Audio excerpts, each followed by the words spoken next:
everyone. Welcome back to the Socially Awesome channel. We are here on Thursday. We have a special guest, Lainne Love, today. I'm so excited to have you and connect with you, another mom in the online space. But Lainne is also an award-winning coach and a leading edge healer. So thank you so much for being here today. I'm excited to share your story with my audience and just connect with you.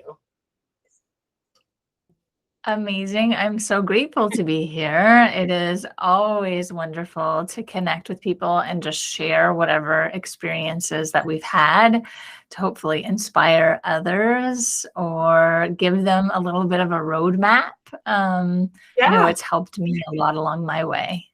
I love that. So tell me a little bit about what you do, who you serve, all the things. Let's just jump right in with an introduction on how you are serving your audience and people, through your coaching and your healing. Sure. Yeah, I tend to attract entrepreneurs, I guess, because I am one. And I also tend to attract parents, again, because I am one. And so in those two lanes, I have experience, and it's nice to be able to relate to who you're working with and who hires me, because I have an idea of the challenges, the obstacles that they're facing, and what possible solutions would be. And I got into this game because I started off as a healer, and it just evolved from there. And coaching opened up, and coaching's just fun because it's a little bit of the Wild West, or at least it was. You could kind of put all sorts of cool things together, and that was coaching under that framework. So that really worked for me because I have a really diverse skill set, because I'm obsessed with education. I'm always taking a course, just because I just think the world is absolutely a super cool place to be, and there's so many interesting things to learn. So that really translates well for me and for my clients, because I have a really diverse skill set to pull from when I'm looking to create solutions with clients.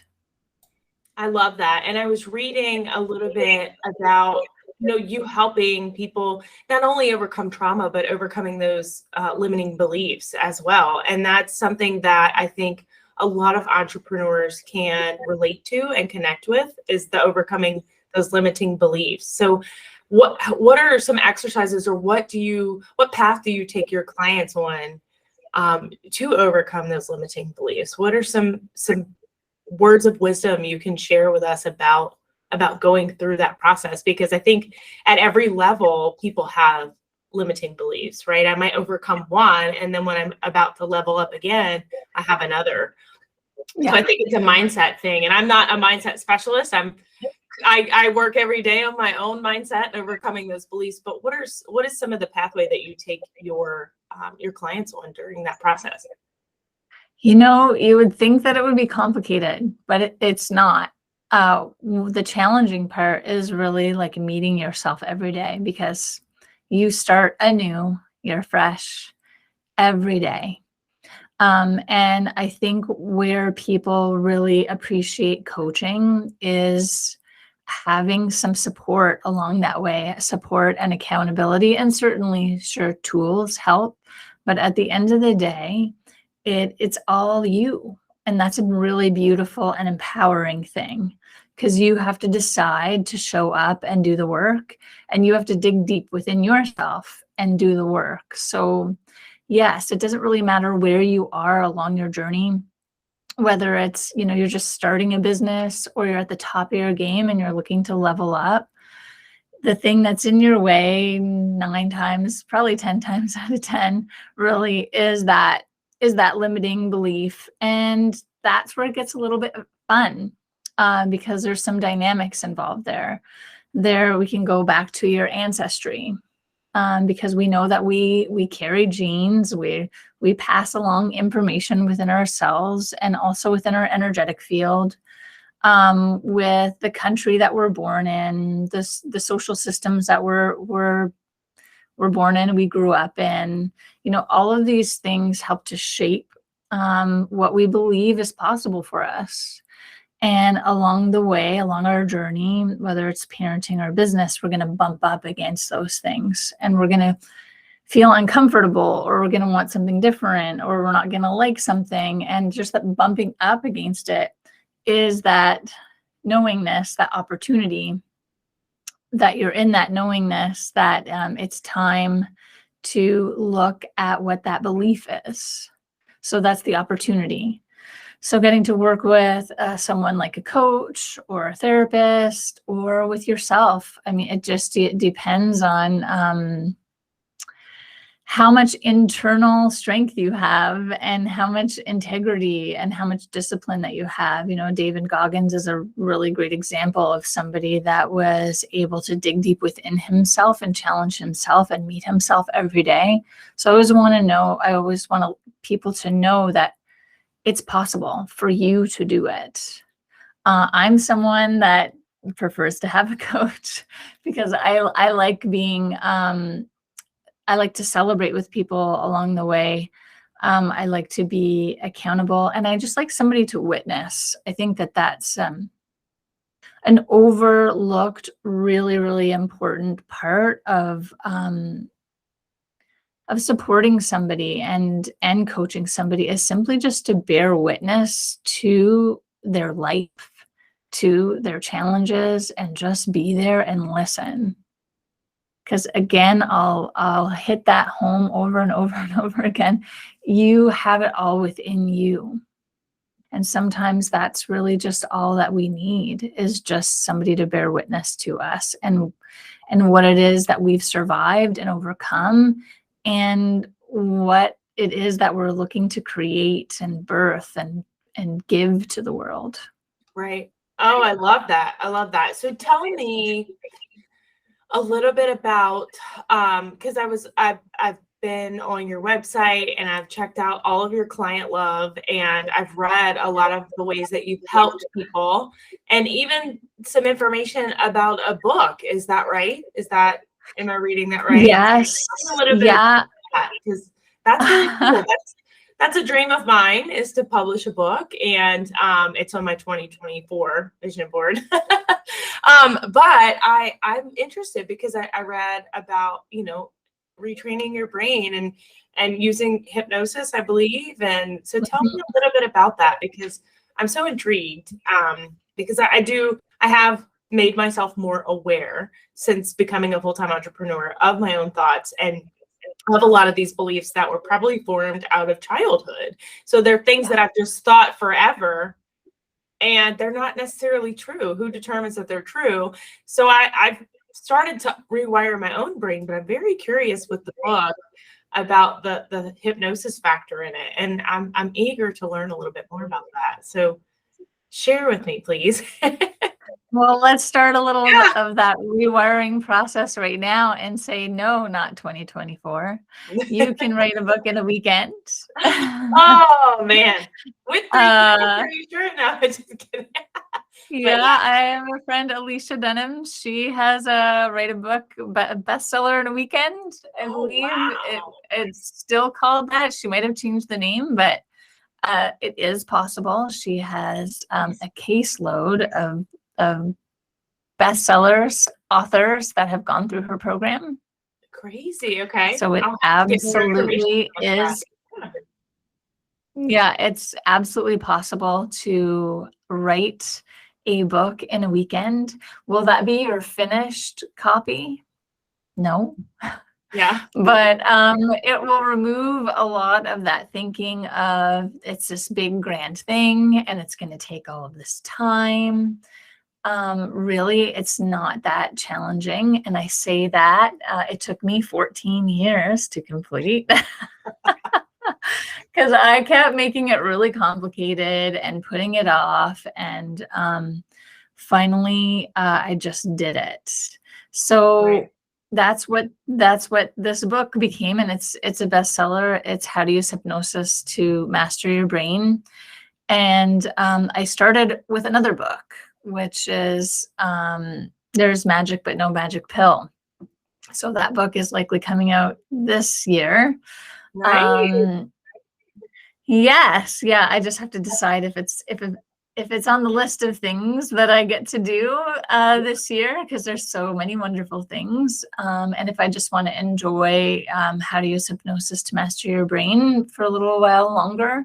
But when I started writing the first book, There is Magic But No Magic Pill, that's when I started to become really curious. There's that, obsession with education coming in about the process of book writing and how do I finish it, and then what happens when I finish it.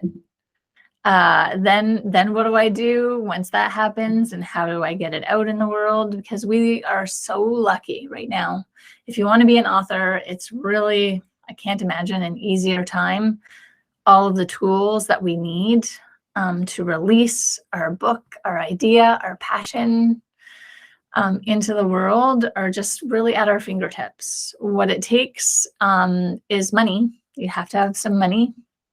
And I love sharing that because so many people will tell you along the way that it doesn't cost money, but every step of your business costs money. There's certainly more cost-effective ways of doing things. And again, we're really lucky. There are so many tools available that make it easier and making starting a business or writing a book more accessible. But every step along the way is going to cost you money. So if you have the time and the money to invest in whatever it is that you're looking to create, the tools are available. So I really love to share that because it really takes a lot of the excuses or reasons or explanations as to why we aren't doing something out of the equation, and you can just do it. You can do it. Absolutely. It's possible. I love that. I love that. And that's where I've probably got 5 books up here. So you've inspired me to to go and get those done. And I actually was looking at a book retreat because I do find it hard to quiet my mind. And as a mother, I'm sure understand when our kids are running around, it probably is difficult to write a book when they're present. So I looked at a writer's retreat because I said that would be a treat to me. That would be time, self-care for me to go to a writer's retreat and accomplish something that is this big goal I want to accomplish, but also give me some time to quiet my mind. So you've definitely inspired me, and I'm excited to order a copy of the book. And then of course also look forward to, There's Magic But No Magic Pill. That's exciting. So tell me, I usually ask this question, tell me a little bit about what would you say is the hardest thing you've had to overcome as an entrepreneur? Because I have a lot of people in my audience that are part-time entrepreneurs. They want to leave the 9 to 5. They want to go full in on their business, and they haven't. A lot of times it's scarce mindset. They're just concerned that I'm going to spend all of this money or I'm going to leave my job and have no money. So I've worked with some of them on scarce mindset just through business coaching. And then I know there's a lot of them out there that have those limiting beliefs, that are worried that they don't have something to offer that's going to be able to become a full-time income for them. So we've got a lot of different listeners in the audience that are in different places in their entrepreneurial journey.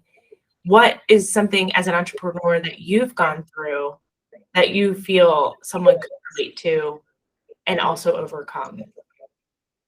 Yeah, that is the big one, isn't it? And there isn't a one size fits all answer for that, because everybody has definitely different limiting beliefs. So different areas where they need to get in there and work on some subconscious reprogramming. There's different ancestral patterns. There's different energetic patterns.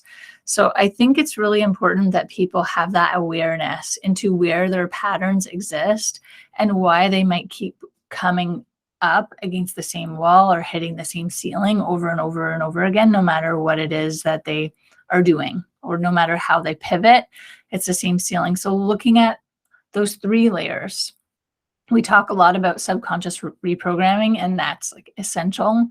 We don't talk a lot about the ancestral patterns, and we don't talk too much about the energetic reprogramming. I know we're talking about raising vibration and vibes.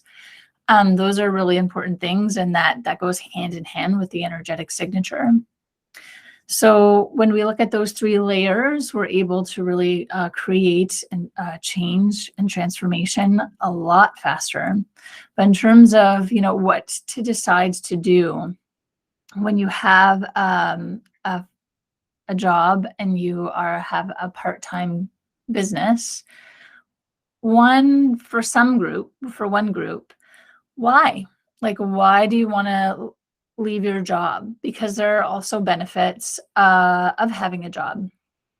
There's benefits when you're running a business, when you're going to be a boss, to being an employee, because you get to examine how you show up as an employee and how your employers are treating you and speaking to you and how it is they communicate with you, and transfer those observations into how it is that you're running your business, how it is that you're treating your employees. And so it's a really great opportunity to be able to examine yourself and how to run a business, what works and what doesn't work. So just creating a little bit of a shift there, and like, what is the big rush?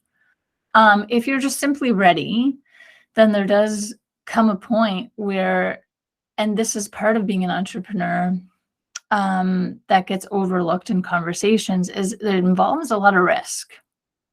So you have to be ready for the risk. And that means that you could take a risk and it doesn't work out the way you think it's going to, which is totally fine. That's part of the game.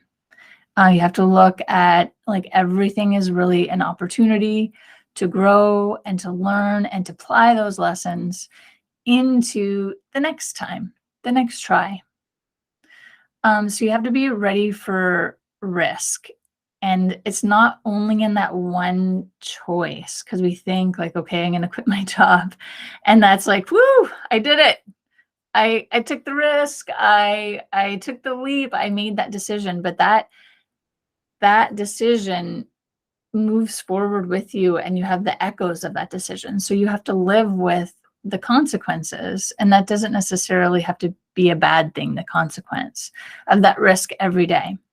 So you might feel really good with that choice in the moment, but know that you have to live with that choice every day for the next however long it takes you. And so it's going to get tough. Maybe, I'll also implant the idea that maybe it's not tough, because Right. all things are possible. All things are possible. I don't want to paint this picture that it's just this one way, because there are so many ways, and you could be the person where you take the risk and the next day you have $100,000 sale and everything is great and your business just continues to work out for you and you have a surplus and all those beautiful things. That's possible.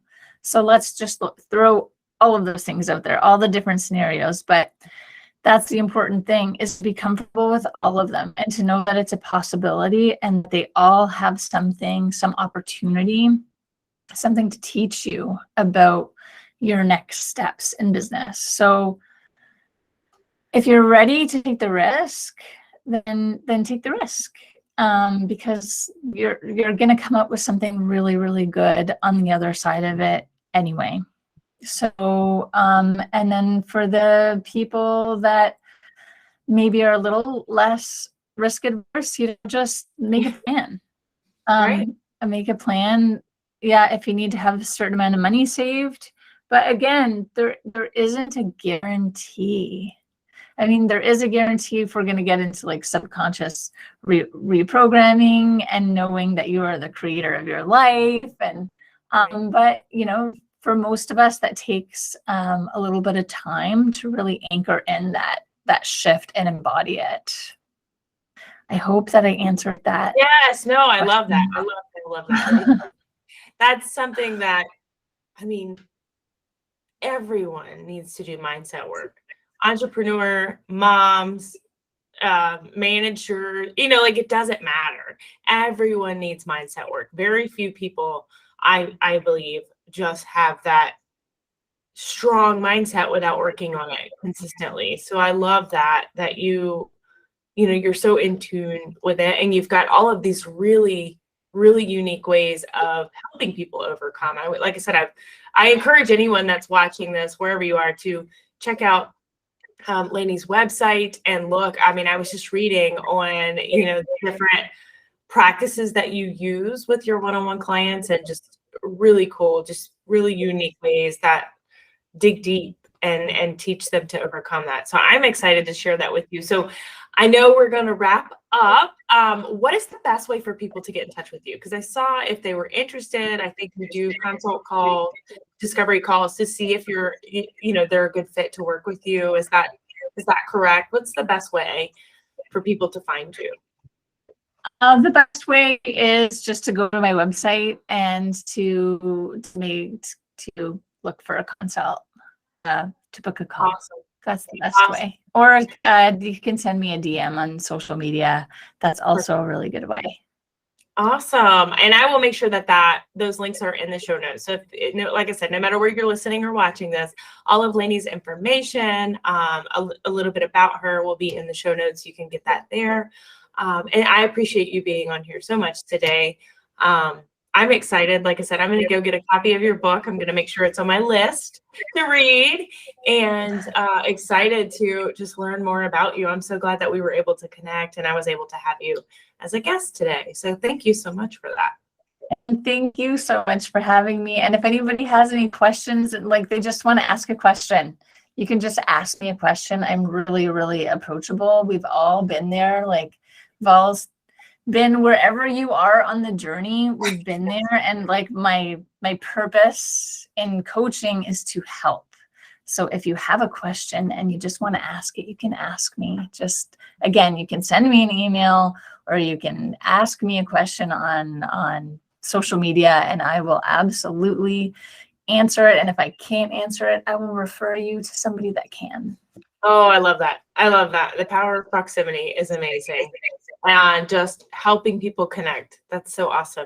Well, thank you so much. And thank you all for listening. Until next time, make sure to make it simple, make it social, and make it awesome. I will see y'all next week. Bye, guys.